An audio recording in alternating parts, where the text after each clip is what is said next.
Hello दोस्तों, स्वागत है एक बार फिर से आप सभी का कहानी सुनो में। आज फिर से आई हूँ आपके सामने एक भावपूर्ण कहानी लेकर, जो फिर से एक स्त्री की ही कहानी है।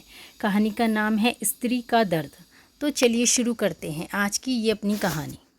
ये स्त्री ही होती है जो असंख्य परेशानी झेल कर भी अड़िग रहती है। सबसे तालमेल उसे ही बैठाना होता है। स्त्री का दिल मजबूत होता है, कितने तिरस्कार, कितना उत्पीड़न झेल लेती है, फिर भी परिवार की देखभाल में कोई कसर नहीं छोड़ती। माँ बोली, इला बोली, पर माँ 5 साल से ऊपर हो गए। मैं मानसिक यातना के साथ साथ शारीरिक यातना भी सह रही हूँ। कब तक ये सब चलेगा? माँ, तुम भी एक स्त्री हो, तुम तो मेरी पीड़ा समझ सकती हो। माँ चुप रही। हमारे समाज का दुर्भाग्य, एक स्त्री दूसरी स्त्री की शत्रु होती है। एकता तो सीखा ही नहीं इन स्त्रियों ने। माँ की चुप्पी से इला को जवाब मिल गया। उसे फिर उस नरक में जाना पड़ेगा जिसे वो छोड़ आई थी। 3 और 2 साल की बेटियों के संग वो कहाँ जाए। उधर माँ का दिल बेटी की तकलीफ़ से दुखी था, पर वो मजबूर थी। खुद बेटा बहू के साथ रहती है तो इतना अधिकार कहाँ से लाए कि बेटी की पैरवी करे। उन्हें लगा समझा बुझाकर वापस भेज देने में ही सबकी भलाई है। इला बिस्तर पर करवटें बदल रही थी, उधर माँ अपने बिस्तर पर। इला की शादी उसके पिता ने धूमधाम से की थी।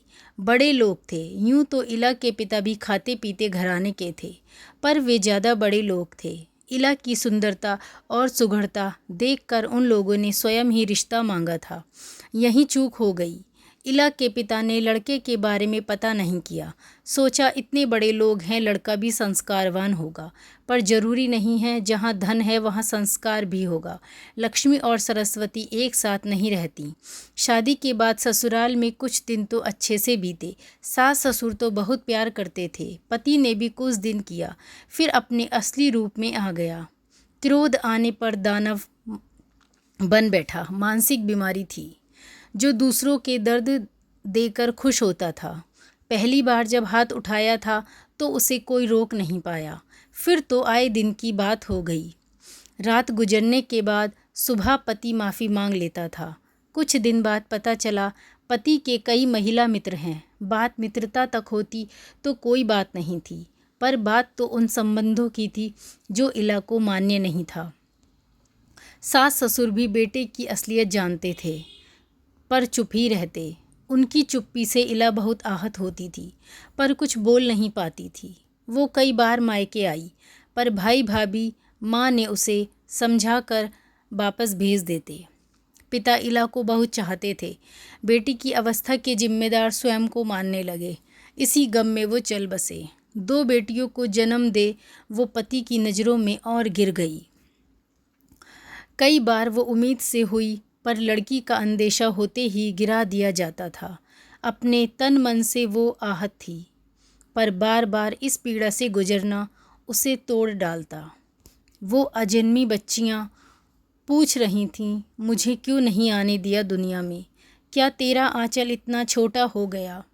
कैसे बताए? ना बच्चों, माँ का आंचल नहीं, तेरे पिता की सोच छोटी हो गई है।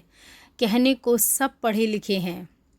इस बार जब 2 उम्मीद से हुई तो फिर वही सब दोहराया जाने लगा। इस बार इला ने विद्रोह कर दिया। वो इस बच्चे को जन्म देगी, चाहे कुछ भी हो जाए, भले ही वो लड़की हो।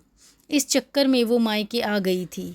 पर जिस भाई को वो शादी से पहले अति प्रिय थी, उसने भी भाभी के कहने पर आंखें फेर लीं। सुबह इला की आँख खुली तो देखा माँ बिस्तर पर नहीं, बिस्तर खाली था। इला उदास थी। हर रिश्ते से उसका विश्वास खत्म हो गया। अपना सामान बांधने लगी। क्या करेगी यहाँ रहकर? तभी माँ कमरे से आई और बोली, सामान समेट लिया? बुझे मन से इला बोली, हाँ। माँ बोली, रिक्शा आ गया, स्टेशन भी पहुँचना है। इला ने सोचा, कोई माँ इतनी निष्ठुर भी हो सकती है। मैं अपनी बेटियों के लिए हमेशा खड़ी रहूँगी। भाई ने सामान रिक्शा पर रख दिया। तभी माँ भी कुछ सामान के साथ आई। भाई बोला, माँ आप कहाँ जा रही हो? बेटे, आज मेरी बेटी को मेरी ज़रूरत है। बहुत सह लिया उसने। उसके पिता होते तो उसे इस हाल में नहीं छोड़ते। मैं इला को ले गांव जा रही हूँ और वहीं इसके साथ रहूँगी। गांव का घर और मकान मैंने इला के नाम करने जा रही हूँ ताकि इसे कोई कष्ट ना हो। एक स्त्री का दर्द नहीं समझ पाई, पर एक माँ अपनी बेटी का दर्द समझ गई। अभी भी बहुत देर नहीं हुई, तीसरी बेटी IAS बन गई और आज माँ के पास आ रही है। बड़ी दोनों बेटियाँ भी डॉक्टर बन गईं। लड़कियाँ किसी से कम नहीं होती।